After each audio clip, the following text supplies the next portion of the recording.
ओम नमः शिवाय। श्रावण मातम्य चौथा अध्याय। धारण पारण व्रत।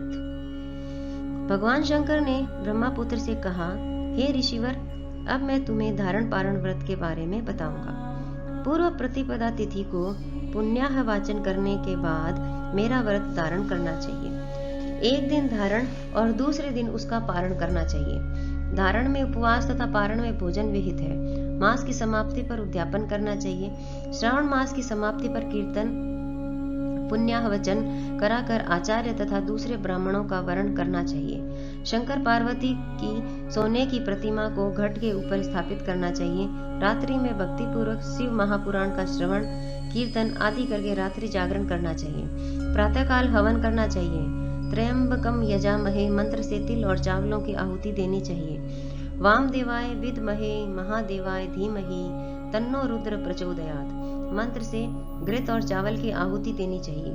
ओम नमः शिवाय मंत्र से खीर की आहुति देनी चाहिए। इसकी पूर्णाहुति देकर होम समाप्त करना चाहिए। ब्राह्मणों को भोजन कराना चाहिए और आचार्य का पूजन करना चाहिए। इस प्रकार व्रत को पूर्ण करने से ब्रह्म हत्या आदि पापों से मनुष्य मुक्त हो जाता है। इसमें लेस मात्र भी संदेह नहीं है। हे सनत कुमार, अब तुम श्रावण मास में उपवास करने की विधि सुनो। श्रावण मास की प्रतिपदा तिथि को मनुष्य एवं स्त्रियों को सहतात्मा एवं जितेंद्रिय होकर व्रत का संकल्प करना चाहिए। अमावस्या के दिन लोगों को वृषभ ध्वज भगवान महादेव का षोडशोपचार विधि से पूजन करना चाहिए।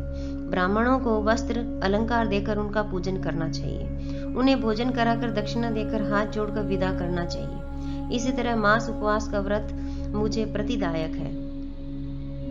1,00,000 संख्या वाली रुद्रव्रती विधि से करना चाहिए। इस विधि को हे सनत कुमार ध्यानपूर्वक सुनो। यह संपूर्ण सिद्धियों को देने वाली है। साधारण रुई की 11-11 बत्तियां निर्मित करें। यह बत्तियां रुद्र बत्ती नामक से जानी जाती है। श्रावण मास के प्रथम दिन इस विधि से संकल्प करें। श्रावण मास में देवों के देव महादेव हैं।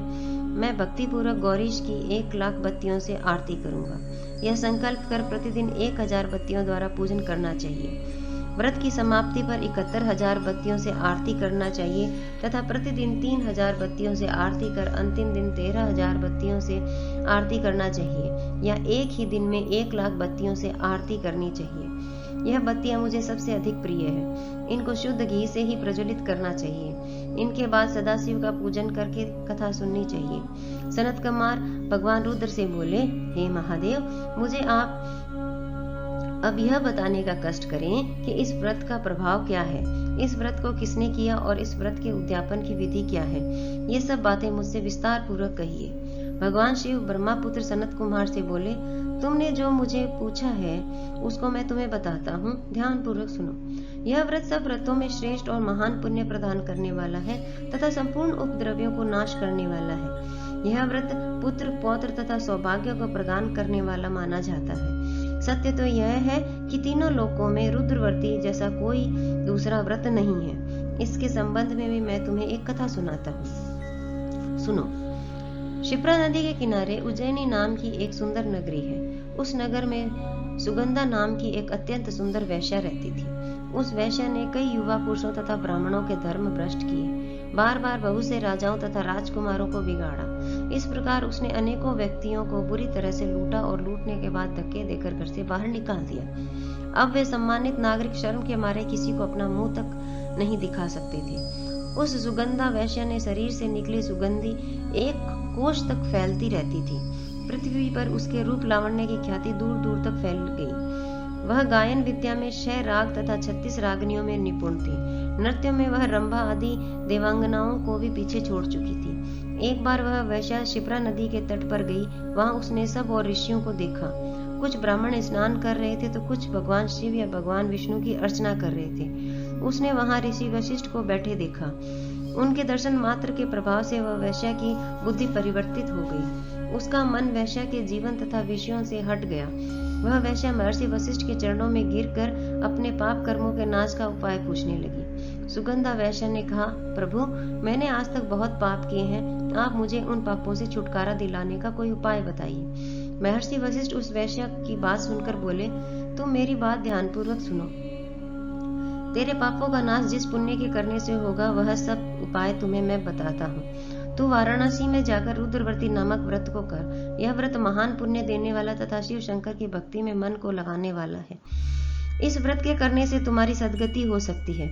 महर्षि वशिष्ठ के वचन सुनकर वह सुगंधा नामक वैश्या अपना खजाना, नौकरों और मित्रों को लेकर वाराणसी चली गई। उसने महर्षि वशिष्ठ द्वारा बताए व्रत को विधि विधान सहित किया, जिसके फलस्वरूप वह वैश्या पंच भौतिक शरीर को त्याग कर भगवान शंकर के शरीर में विलीन हो गई। जो भी स्त्री इस व्रत को जिस इच्छा को लेकर करती है उसे वह अवश्य प्राप्त होती है। हे सनत कुमार, अब तुम माणिक व्रतियों का महात्म्य सुनो। माणिक व्रतियों का व्रत करने से स्त्री मेरे अर्दासन की भागीदारी बन जाती है। वह स्त्री महाप्रलयान तक मेरी प्रिया होकर निवास करती है। अब मैं तुम्हें इस व्रत की पूर्ति के लिए इसकी व्रतोद्यापन विधि बताता हूँ। इस व्रत को करने वाली स्त्री पार्वती सहित शंकर की प्रतिमा स्थापित करे। शिव पार्वती की प्रतिमा स्वर्ण की बनी होनी चाहिए तथा वृषभ की प्रतिमा चांदी की बनी होनी चाहिए। यथाविधि पूजन करके रात्रि जागरण करें। प्रातःकाल नदी में जाकर स्नान करें।